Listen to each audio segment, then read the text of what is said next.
केवळ 1% लोक असे आहेत का ते आपलं अस्तित्व निर्माण करू शकतात. त्यांना म्हणतात विनर, थेअरी ऑफ विनर. तर हु आर यू ह्या प्रश्नाचा जर तुम्ही शोध घेतला, एक दिवस अचानक एक गरुड वरून चाललेला असतो. त्याला हे दिसतं की कोंबडीच्या पिल्लामध्ये गरुडाचं पिल्लू काय करतो, की अरे बाबा तू गरुडाचं पिल्लू आहे, तू कोंबडीचं पिल्लू नाही आहे. तर आपली अवस्था पण या गरुडाच्या पिल्लासारखीच झालेली आहे. पण तुम्हाला कोणी उचलणार नाही, कोणी तुम्हाला वरून सोडणार नाही.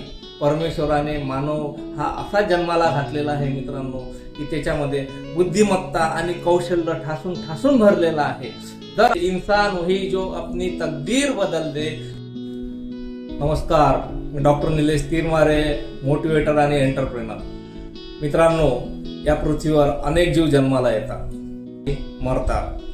जन्माला येण्यापासून तर मरेपर्यंत हा जो प्रवास आहे हा ठरवेल की तुमची या जगाने दखल घ्यायची अथवा नाही. केवळ 1% लोक असे आहेत का ते आपलं अस्तित्व निर्माण करू शकतात. मग आपल्याला ठरवायचं आहे की आपल्याला 1% यायचं आहे की 99% यायचं आहे. हे जे 1% लोक असतात मित्रांनो, त्यांना म्हणतात विनर.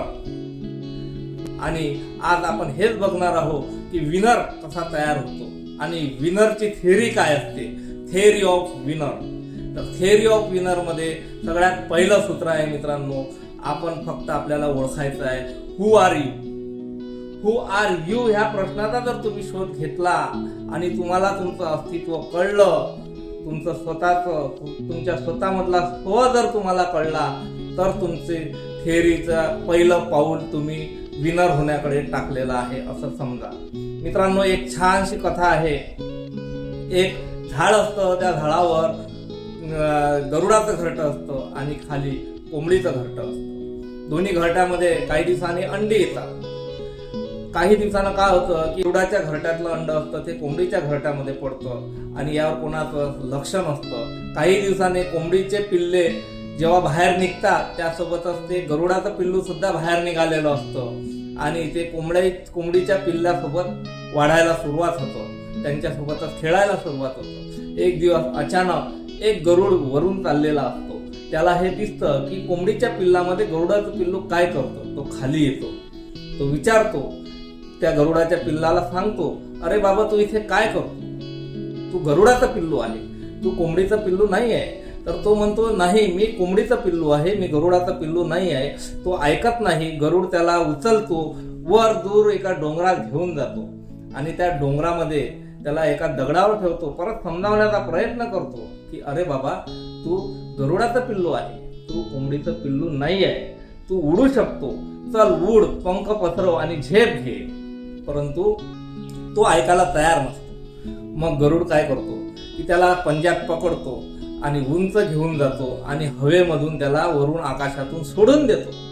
गरुडाचं पिल्लू घाबरायला लागतं. त्याला वाटतं आता आपण खाली पडणार, पण तेवढ्यात तो स्वतःचे पंख पसरवतो आणि हवेत तरंगायला सुरुवात करतो. त्याला जाणीव होते की हा गरुड खरं बोलत आहे. नंतर तो जसे पंख फडफडायला लागतो तसा तो वर उडायला लागतो आणि उंच झेप घेतो. अशा प्रकारे त्याला स्वतःवर विश्वास होतो की नाही, आपण कोंबडीचं पिल्लू नाही आहे, आपण गरुडाचंच पिल्लू आहे. तर मित्रांनो, या गोष्टीवरून आपण काय बोध घ्यायचा, तर आपली अवस्था पण या गरुडाच्या पिल्लासारखीच झालेली आहे. आपण कोंबड्यांच्या पिल्लांमध्ये राहून राहून स्वतःचं अस्तित्व विसरून गेलेलो आहे. आपण हे विसरलेलो आहोत की आपल्या पंखामध्ये पण तेवढीच ताकद आहे. आपण गरुड आहोत, आपण उंच झेप घेऊ शकतो, आपलं स्वप्न पूर्ण करू शकतो. मित्रांनो, फक्त आणि फक्त वेळ आहे. तुम्हाला कधी समजणार की तुम्ही गरुड आहे. त्या गरुडाच्या पिल्लाला उचलायला, आकाशात नेऊन तिथून सोडायला गरुड होता, पण तुम्हाला कोणी उचलणार नाही, कोणी तुम्हाला वरून सोडणार नाही. पण तुम्हाला स्वतःचा शोध घ्यायचा आहे. एकदा का तुम्ही स्वतःचा शोध घेतला आणि तुम्हाला समजलं की आपण गरुड आहोत, आपल्यामध्ये खूप क्षमता आहे, आपण काही ठरवलं तर काहीही करू शकतो.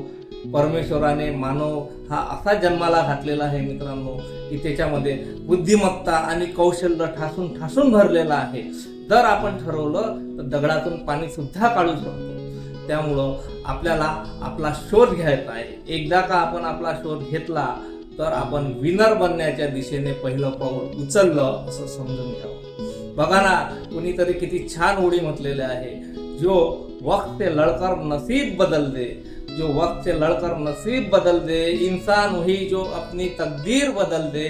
कल क्या होगा ये कभी मत सोचो, क्या पता कल वक्त खुद अपनी तस्वीर बदल दे.